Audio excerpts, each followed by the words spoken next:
Meus irmãos, que Jesus nos abençoe.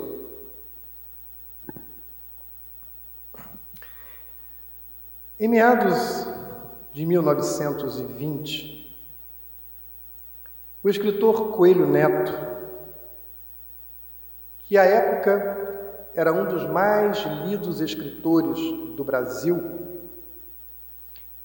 e que seria o presidente da Academia Brasileira de Letras, em 1926, ligou para o editor do Jornal do Brasil, um dos mais importantes daquela época, solicitando que ele comparecesse à sua casa na Rua Roso, hoje bairro das Laranjeiras, hoje rua conhecida como Coelho Neto, que deságua no Palácio das Laranjeiras, onde está o governador do estado, dizendo a ele que ele, Coelho Neto, gostaria de transmitir algumas informações, algumas vivências, numa entrevista, que certamente seria de interesse do Jornal do Brasil e de seus leitores.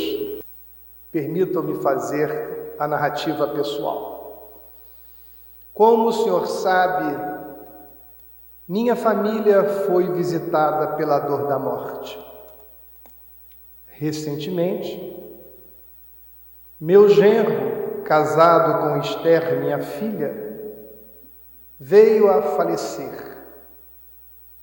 E 6 meses depois, minha neta, Esther, de apenas 6 anos de idade, também encontrou a morte. Minha casa não tem mais brilho. Minha casa não tem mais alegria, porque Esther era para nós a criança de luz que fazia acontecer os momentos de plena felicidade a todos nós. Passado o impacto dessas 2 mortes, convivemos com outro grande problema logo depois. Minha filha, Júlia, tomada pela dor da perda do esposo, antes mesmo de se recuperar, tem a perda da própria filha.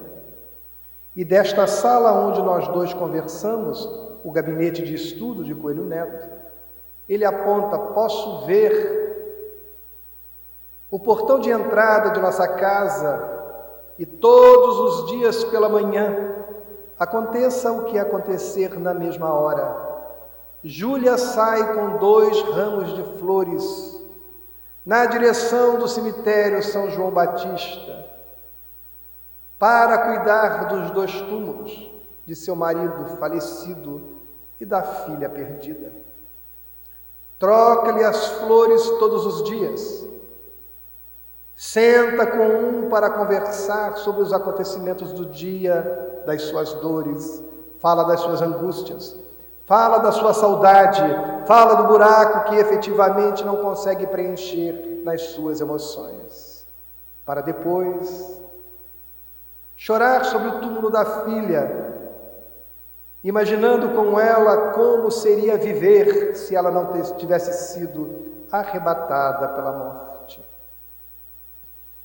Passaram-se muitos meses e eu, inclusive, disse Coelho Neto ao editor, proibi que os meus colegas da academia e da literatura, que frequentam a minha casa, como todos sabem, conversassem aqui em casa sobre este tema, que é uma fábrica de loucos e um produtor de histeria, que é o Espiritismo.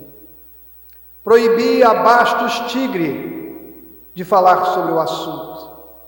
Proibi a Humberto de Campos que nas nossas rodas esse assunto fosse tocado.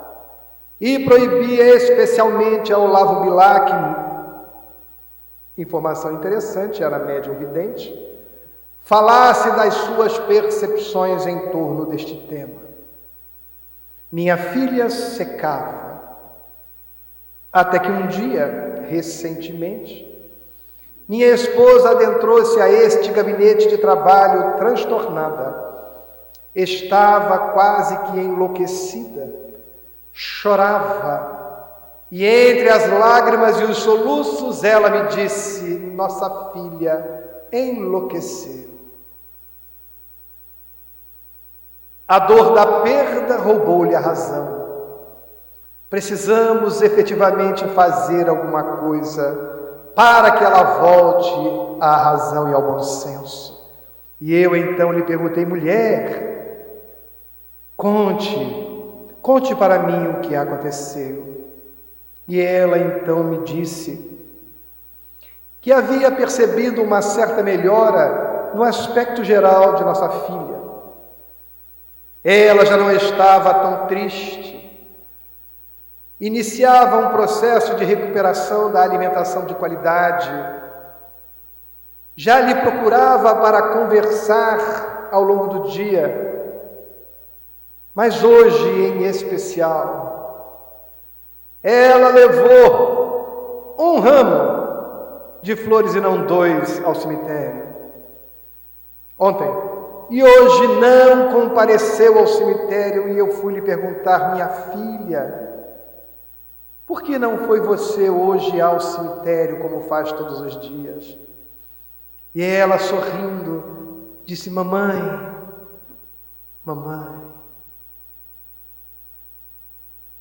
Esther não está morta.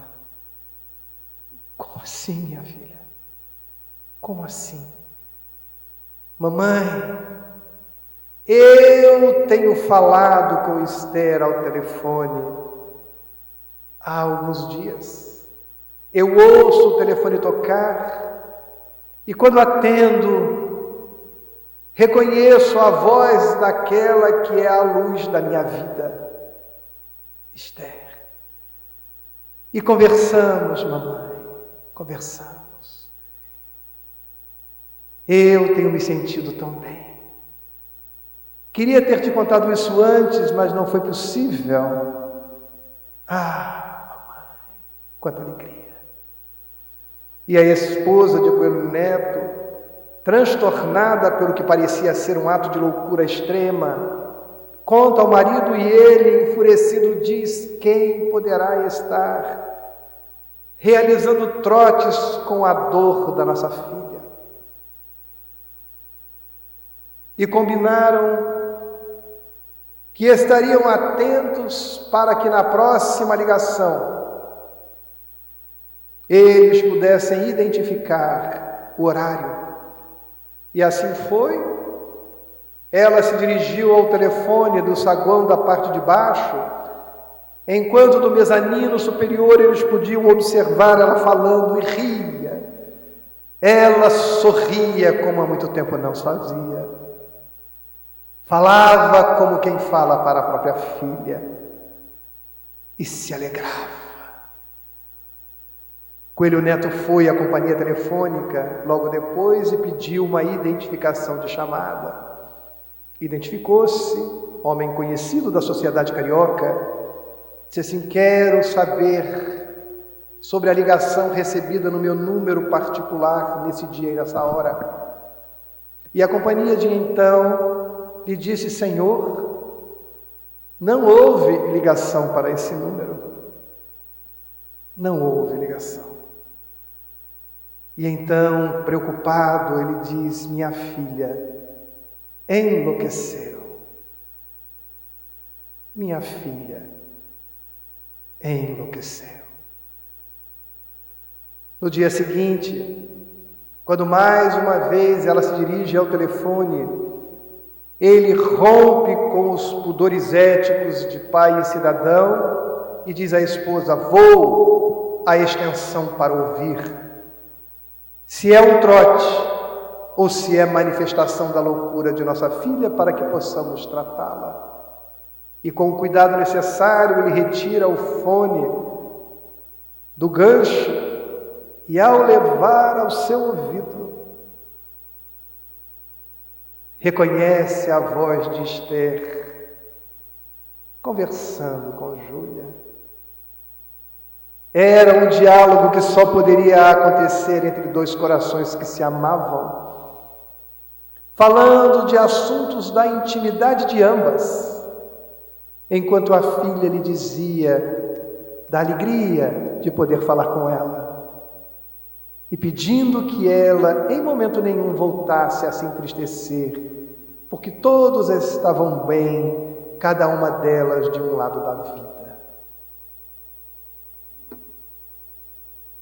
Em 7 de junho de 1923, o Jornal do Brasil, o grande veículo da cidade do Rio de Janeiro, publica na íntegra a entrevista do acadêmico Coelho Neto.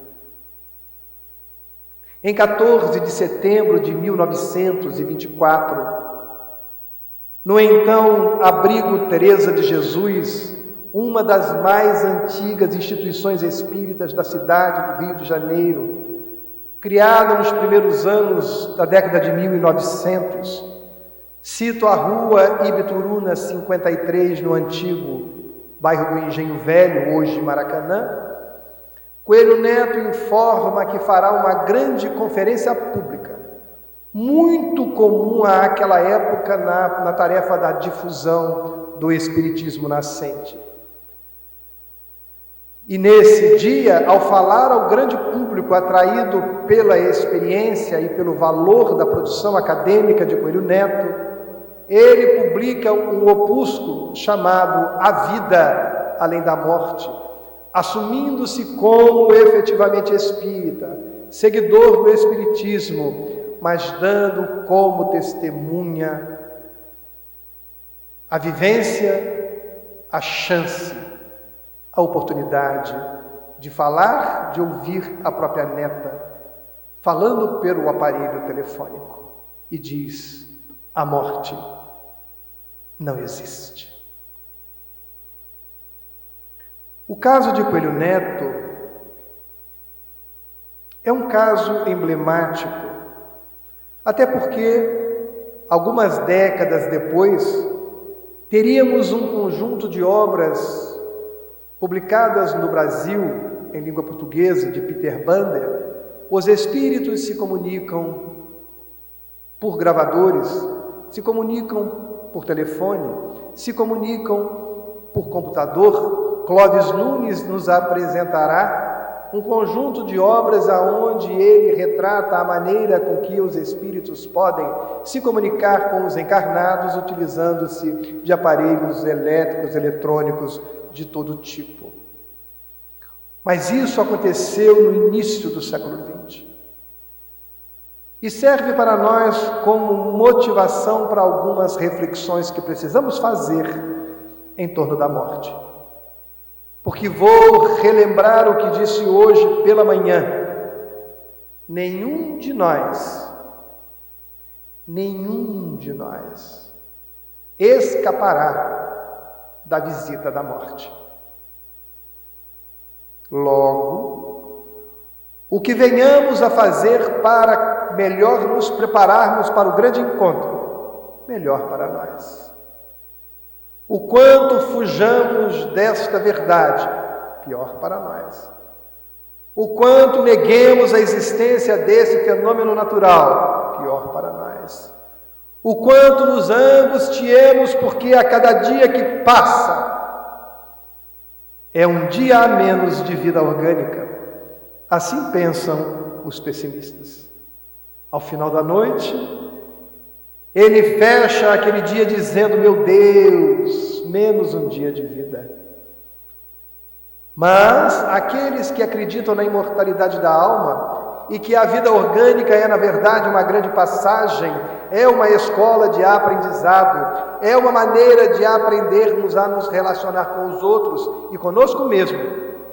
Quando chegamos ao final do dia e o aproveitamos, podemos dizer com toda certeza: graças a Deus, mais um dia bem usado. Na direção daquela oportunidade de retornar ao mundo original, nós somos espíritos que momentaneamente estamos encarnados. É como um desportista que pula a piscina para sair do outro lado. As nossas encarnações são como as piscinas de aprendizado nas quais nós nos projetamos. Mergulhamos aqui para sairmos lá. Somos espíritos e estamos no corpo. Gostaríamos de, na tarde de hoje, fazer com os companheiros algumas reflexões sobre este temor da morte, para ao final reafirmarmos algumas informações que podem consolidar a certeza de que nós vamos sobreviver à morte do corpo. Nós somos imortais. Então, a primeira provocação sobre o medo da morte é o fato de que este tema, mesmo para os espíritas, não é um tema corriqueiro. Conheço muitos espíritas que quando você se aproxima e começa a falar da morte, ele... Credo. Conhecem? Não vamos falar desse assunto. Eu falei, mas como assim não vamos falar desse assunto? Você não vai morrer? Nem me lembre isso que eu vou morrer. Eu falei, como assim não te lembre isso? Pode incorporá-la no grupo, não tem problema nenhum.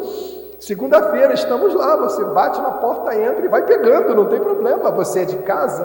Para com isso. Nem quero pensar na hipótese de que vou morrer. O assunto não é um assunto corriqueiro.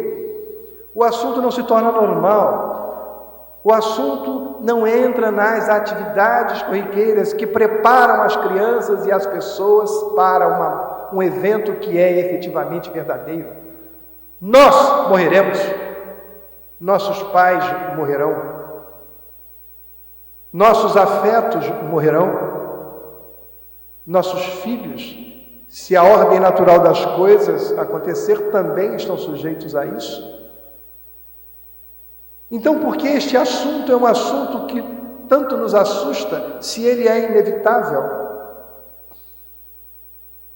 Quando vamos aprender a lidar com assuntos inevitáveis com a maturidade que ele nos solicita? Porque estamos todos caminhando para lá. Alguns sofrendo mais, outros sofrendo menos. Em nossa casa, este é um assunto que se tornou absolutamente corriqueiro. E vez por outra, as crianças, hoje não mais crianças, perguntam, pai, e a pasta preta? Eu falei, a pasta preta está lá. Se eu morrer hoje, morrer no corpo e desencarnar, as duas, não é o assunto de hoje, né? Mas eu quero, além de morrer, desencarnar. Além de permitir que o corpo vai morrer, porque ele vai morrer mesmo, eu quero me livrar dele. Porque tem gente que morre, mas não desencarna. Fica tão agarrado com as coisas que o corpo morreu, mas a pessoa psiquicamente não desencarna. Não desencarna. Porque está apegado a tudo que não aprendeu a se libertar. Então, eu digo, minha filha, a pasta está lá. Mas já que você tocou no assunto, o que tem na pasta? Ah, papai, você quer isso, você quer isso, você quer isso, você quer assim, você quer assim, você quer assim. A divisão vai ser essa, vai ser essa. Eu falei, ótimo. Então, quando eu morrer, nem precisa pegar a pasta, porque vocês já sabem tudo que tem que fazer. Por favor, não vamos discutir herança enquanto o meu corpo não esfria. Aí eu provoco. Aí a outra amiga disse assim, mas pai, o corpo não vai esfriar. Eu falei, não, minha filha, não, porque você será cremado. Eu falei, é verdade. Pensei que vocês tivessem esquecido. Aí na primeira vez que eu comentei isso, eu disse, meninos, eu quero ser cremado. Aí foi aquele silêncio. E uma delas disse assim, mas papai, os espíritos dizem, é muito bom ter criança evangelizada em casa, né? Muito bom, muito bom. Os espíritos dizem que é necessário um tempo maior para o desligamento do perispírito num processo de cremação. Então vai que a gente creme e vai que você não se desligou completamente. Aí eu disse, querida, este é um assunto com o qual eu vou ter que lidar. Então acho melhor eu trabalhar bastante, eu me desapegar desse corpo lindo que me serve, lindo, não tenho que reclamar muito dele, me desapegar, porque quando eu começar a sentir a chapa esquentando, literalmente, eu me mando. Mas minha filha, este é um assunto que eu terei que tratar comigo mesmo. Vou ficar bem motivado. O seu é garantir que isso aconteça. Mas papai, por quê? Porque eu não quero velórios. Não quero velórios, porque eu não vou estar mais lá. E eu não quero que depois de 3, 4 ou 5 anos, todos vocês tenham que ir ao cemitério para cuidar dos despojos. Olha o constrangimento que é isso. Então, eu disse, não quero, não precisa, não estou mais lá, não é verdade? É verdade. Então, é isso que eu quero. Então, o assunto e a tal da pasta preta está lá, com toda a vida resolvida. Quando eu for, eu fui.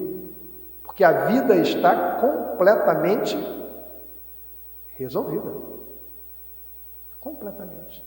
Mas é um assunto corriqueiro. E especialmente porque somos espíritas. Quando a minha mãe desencarnou, eu perguntei às duas, uma estava com 6, a outra com 10, eu perguntei, vocês querem ir ao enterro do corpo da sua avó? Nós não vamos ao enterro da vovó. Nós não vamos ao enterro da mamãe. Nós não vamos ao enterro do papai. Nós vamos ao enterro do corpo que vovó usou. Porque quando você enterra a avó, você sofre. Mas quando você enterra o corpo que a avó usou, significa que a avó não está mais ali. Olha como as palavras vestem o pensamento. E eu disse, vocês querem ir ao enterro do corpo da vovó? Papai, vamos pensar. E a pequena extremamente ligada a ela. E eu, pessoalmente, não sou favorável aos meus filhos irem. Papai, a gente quer ir. Tá muito bem. Então vamos. Aí fomos até lá, quando entramos no São João Batista, eu de olho, a pequenininha disse assim, olhou para o caixão e disse assim, papai, vovó não está mais ali. Olha o que a evangelização de uma criança faz. Aquele é o corpo que a minha avó usou.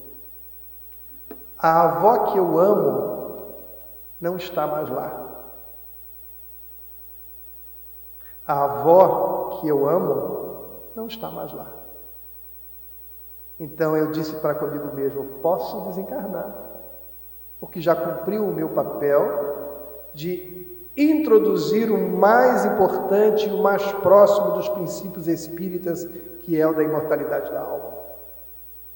Depois deste, todos os outros vêm a reboque. Porque quando falamos de uma vida imortal, a ideia do Deus justo aparece. Quando falamos da imortalidade da alma, a ideia da reencarnação, do retorno também aparece. É necessária a ideia da reencarnação quando a imortalidade é consolidada. Então, muitas vezes queremos convencer as pessoas da existência de Deus, algo completamente abstrato para quem não crê nisso. E perdemos a chance de falar de algo que está muito próximo. E como os conceitos são interligados, quando um se consolida, naturalmente ele tende a rebocar os outros tantos. Então, eu disse isso mesmo, minha filha. Vovó que você ama não está mais ali. E aí ela me disse uma coisa bem legal. Mas mesmo assim eu posso chorar? Eu falei, pode, minha filha, chora à vontade. Porque é outra questão interessante para os espíritas. Quando encontramos pessoas cujos parentes desencarnaram e encontramos em grupo, a pessoa está muitas vezes deprimida, triste, melhor dizendo, ainda abatido com a nova vida, e algum colega espírita diz a seguinte frase pouco feliz: como assim você está triste? Você não é imortalista? Venhamos e convenhamos. O fato de sermos imortalistas não serena a nossa saudade. O fato de eu ter certeza absoluta que os meus amores que desencarnados estão vivos não significa que eu não sinta saudade. O que é a saudade? É o buraco que fica na ausência de quem foi. É a vontade de ver de novo, é a vontade de abraçar de novo, é a vontade de ouvir a voz, é a vontade de realizar as coisas que nós juntos realizávamos. E quando eu sento hoje para tomar café no mesmo lugar, eu digo assim: nossa, que saudade de mamãe. Porque era junto que nós fazíamos aquelas coisas. Então acreditar, ter a certeza da imortalidade é algo de uma ordem. Sentir saudade é algo de outra ordem. Não são incompatíveis. Podemos crer na imortalidade e dizer: eu sinto saudade. Por que não? Ah, mas você não é médium? Eu sou médium. E eu vejo, por exemplo, meu pai desencarnado em 1974. 40 anos e tanto. Mas vê-lo ou emprestar o corpo para que ele fale não tira a saudade que eu sinto de fazer as coisas que fazemos juntos.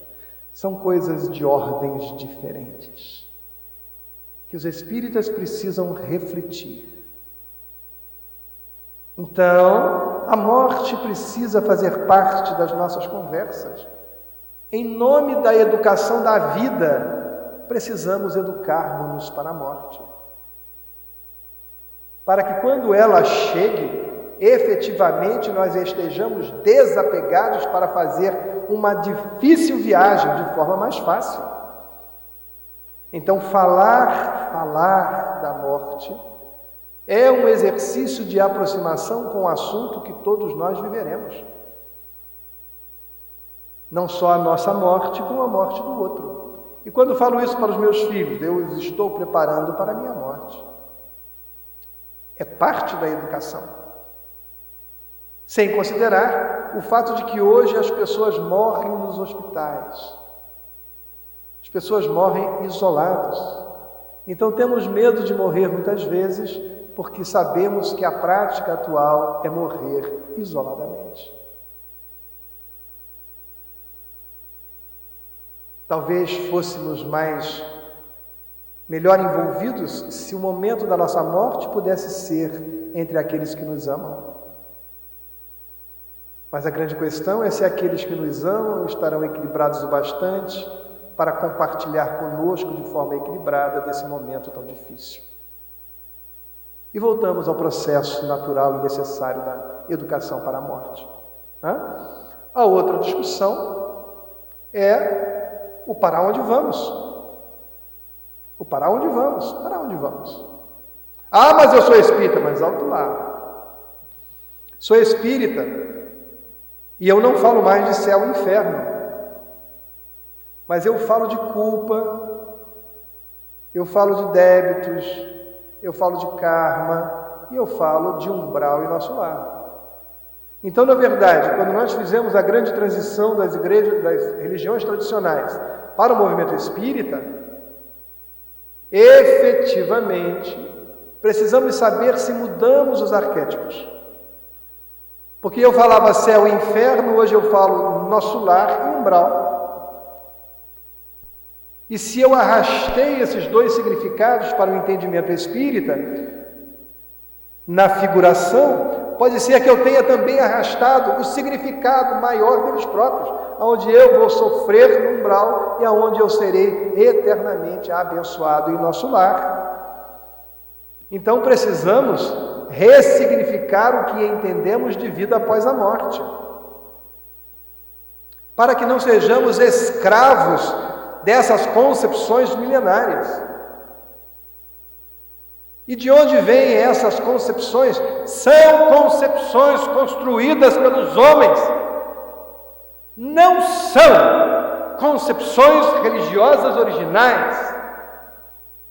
E nós, milênios de igreja construída pelos homens, somos escravos dessas concepções. Se pegarmos os autores que estudam a manifestação artística ao longo dos anos, e especialmente das chamadas artes morientes, as artes que representam o pensamento religioso ao longo do tempo, especialmente em língua portuguesa, os livros de Philippe Arrier, 2 volumes intitulados A História da Morte, ele vai chamar a nossa atenção para o fato de que no século XVII, os quadros que representavam a morte, que queriam representar a maneira como as criaturas viam o pós-morte, representava Jesus de braços abertos, ladeado pelos seus evangelistas, Mateus, Marcos, João e Lucas, a aguardar a alma que saía do corpo e vinha para a nova realidade espiritual. Quem não gostaria de morrer, se vendo recepcionado por Jesus e os 4 evangelistas? Eu já ia chegar com uma listinha, ia dizer assim: João, me tira uma dúvida do seu evangelho, porque até hoje eu não entendi o capítulo tal, versículo tal. Mateus, meu filho, me conta aquele problema, e nós íamos ficar ali uma boa hora, só tirando dúvida com os evangelistas. Nem me atreveria naquela hora a fazer as dúvidas com Jesus, que são maiores. Então, mas olha como morrer não era um pesar, não era uma punição, não era um sofrimento, não tinha a ver com a eternidade. Mas já no século XIII, vamos encontrar o surgimento da figura do arcanjo Gabriel, portador da balança dos acertos e dos erros,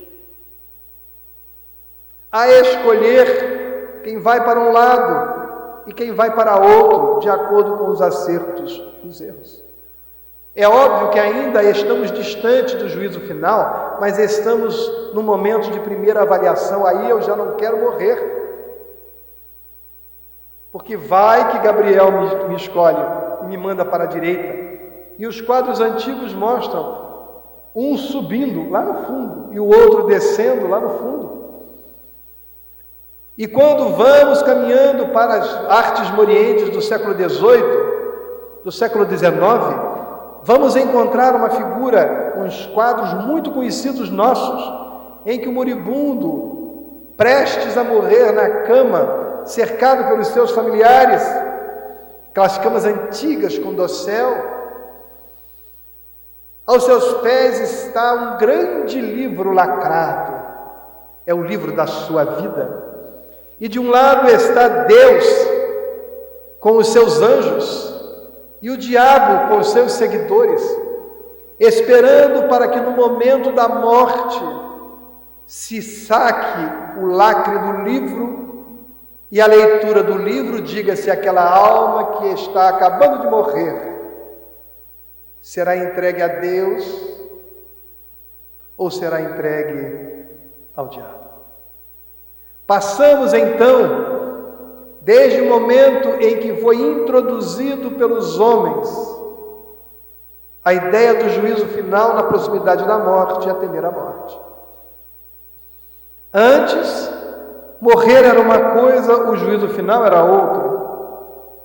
A igreja dos homens foi aproximando esses 2 momentos, de forma que morrer e sofrer o juízo final dos pecados eram uma coisa só. exatamente no mesmo momento onde se valoriza a extrema-unção dada por um sacerdote religioso, então a igreja passa a controlar a sua capacidade de ser perdoado no momento da morte. E aí você precisa se envolver, você precisa da dependência da igreja dos homens para ser salvo dos pecados em um universo em que você vai adentrar. Então, essa aproximação do juízo final foi uma construção humana. As artes comprovam isso, porque podemos fatiar os pensamentos ao longo dos séculos a partir dos quadros representativos do pensamento da morte. E até hoje, muitos de nós, inconscientemente, temem o momento da morte porque temem a ideia não consolidada do juízo final. Porque agora ela não está clara, mas ela está lá no fundinho. E eu disse assim, meu Deus, eu sou um pecador. Meu Deus, será que eu fiz tudo isso? Meu Deus, será que eu realizei o que tinha que realizar? Não posso morrer, porque se eu for morrer, não vou mais para o inferno, mas eu vou para o umbral. Não é isso mesmo? Não é isso mesmo? Todo mundo. Alguns fazem assim. Aí eu não sei se é sim ou se não. Então a morte precisa ser alguma coisa que precisa estar nas nossas conversas. Os truques das ilhas da Indonésia, uma sociedade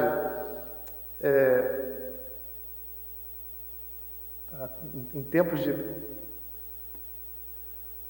Estou procurando a palavra certa para falar, viu, gente? Porque há 5 anos atrás a palavra saía fácil, mas agora a gente tem que tomar cuidado com as palavras, o que é politicamente correto. Então, são tribos indígenas de determinadas comunidades da Indonésia, não dei adjetivos, que tinham como prática a pesca na canoa e a retirada dos cocos no alto. Então, para aquela sociedade dos truques, quando você chegava aos 40 anos, você já não estava na plena forma para remar nas canoas que saíam com ondas altas e também não tinha mais a mesma capacidade de subir nos coqueiros para retirar os cocos. Então, a partir dos 40 anos, as pessoas eram consideradas idosas e se preparando para a morte. Uma coisa muito, muito, muito objetiva. Os mexicanos têm uma maneira absolutamente diferente de lidar com a ideia dos mortos, o Dia dos Mortos. Os indígenas, inclusive os brasileiros, os paraguaios, os que eram da América do Sul, moradores originais do território, tinham também práticas muito diferentes. Em alguns casos, quando o índio morria, e alguém perguntava, onde está o índio? E eles respondiam, que índio? Aquele fulano não conheço, mas ele morava aqui, não sei quem é, mas era seu pai, não me lembro. Então, quem morria nunca havia existido. Em outros, se guardava em casa o cadáver enrolado no toco e se recolhia os líquidos que dele se desprendiam até que ficasse em osso puro, porque tê-los em casa não era um problema. Mas no Paleolítico Antigo, vamos ver que os inimigos eram colocados em túmulos, com pedras sobre as mãos, a cabeça e os pés, para garantir que eles não voltassem. Então vejam como as culturas tratam de forma diferente o momento da morte. E nós, quando vamos reconceitualizar o nosso conceito de vida e morte, 150 e tantos anos de espiritismo, quando vamos nos deixar desapegar das culturas milenárias que nos arrastam e viver dessa forma? Ah, mas Álvaro, eu preciso muito, muito, muito de informações como assim. Dezenas de livros falando dos enterrados vivos, das mortes clínicas. O cara é tido como morto, sai do corpo, visita uma série de coisas e volta. E conta como é do outro lado. A literatura não espírita está carregada de exemplos provando a imortalidade. Ah, mas isso não me basta, muito bem. Então peguem aqueles que conseguem se projetar do corpo pela vontade. Nossos conhecidos, Ivone Pereira, nossos conhecidos, Eurípides Bassanufo. Ah, mas esses são espíritas. Não tem problema. Você pode levantar Kerrigan, Robert Moore, que são americanos e que fazem cursos para as pessoas saírem do corpo. Ah, mas esse negócio pode ser psicológico, pode ser o inconsciente das pessoas, não tem problema. Fotografa os espíritos. Existem livros e livros e livros e livros de pessoas que são capazes de pegar uma máquina e fotografar os espíritos, os mortos. Existiam pessoas que eram contratadas pelas famílias porque, invariavelmente, as fotos que eles tiravam apareciam espíritos. E nada tem a ver com o espiritismo, eles já sabem disso. Tal qual o Coelho Neto, vamos encontrar Peter Bander, vamos encontrar Clóvis Ramos, vamos encontrar Bohan e tantos mais que publicam obras e obras não espíritas, de comunicação dos que morreram e que estão vivos. E aí, as mesas se levantaram em 1857, os imortais saíram do túmulo e diziam: não estou mais lá. O que mais nós queremos? Provas, as temos, as carradas, mas a partir de que momento vamos elaborar essas provas materiais, objetivas, para fazê-las valer um processo de modificação interior e assumir que a crença da imortalidade é um fato em mim? Quando eu vou viver como espírito imortal? Quando eu vou dizer: eu vou morrer, mas eu vou viver, porque eu sou um espírito imortal?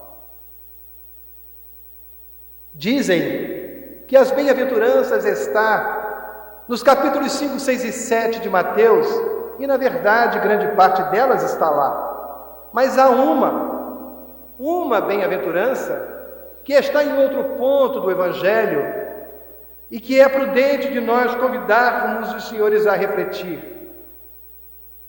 Quando da aparição de Jesus após a sua crucificação e o incidente com Tomé, aquele que duvidava, Jesus nos brindou com a última das bem-aventuranças, iniciadas nos capítulos 5, 6 e 7 de Mateus. Ele vai dizer: bem-aventurados os que não viram e creram. Falei de uma lista de coisas que nós podemos ver, desde as mesas, 160 e tantos anos, desde os fenômenos mediúnicos pesquisados em lugares fora do espiritismo, e isso não nos tem tocado. É sinal que precisamos pegar esse conhecimento e trabalhá-lo em nós por um outro canal de convencimento, de reconceitualização do que acreditamos ser vida imortal, de reconceitualização do que acreditamos ser viver, porque vamos morrer e vamos viver plenamente quando sairmos do corpo. Então, o que fazemos hoje ou o que não fazemos hoje é, na verdade, um processo de semeadura. E o que é a vida imortal? Um processo de colheita do que efetivamente fizemos. Ah, mas isso é tão difícil. E lembramos, para encerrar, da figura ímpar de Albert Schweitzer, nascido na Alsácia, na Alemanha, musicista, cientista, homem do trabalho do bem, que se muda para o atual Gabão, na cidade de Lambaréné, e passa a viver na defesa dos africanos. Vai à Europa fazer concertos musicais para angariar fundos, médico que era, para cuidar dos africanos. Dedica a sua vida aos africanos. Convida os europeus para irem ajudá-lo. E quando ele morre, como todos morrerão, a comunidade europeia vai buscar o corpo de Albert Schweitzer. E quando estão próximos de retirá-lo, a comunidade de Lambaréné cerca o local e diz: Albert Schweitzer é nosso, porque ele mora no nosso coração. E o seu coração está na África. Mas nós queremos levá-lo, nós queremos enterrá-lo na sua terra natal. Albert Schweitzer é nosso, porque ele deu a vida a nós. Ele semeou aqui na terra africana. E dizem os documentos que a negociação nesse momento fez com que o coração de Albert Schweitzer ficasse na África e o corpo fosse levado para a Europa. Semeadura, rede de relações, lembrança, saudade, realização em vida. Pergunto aos senhores: como ficou Albert Schweitzer ao assistir que aquelas pessoas a quem ele dedicou a vida demonstraram que sua semeadura trouxe frutos verdadeiros na emoção? E nós, como ficaremos quando desencarnarmos, se para isso não nos prepararmos? Como ficaremos? Muita paz.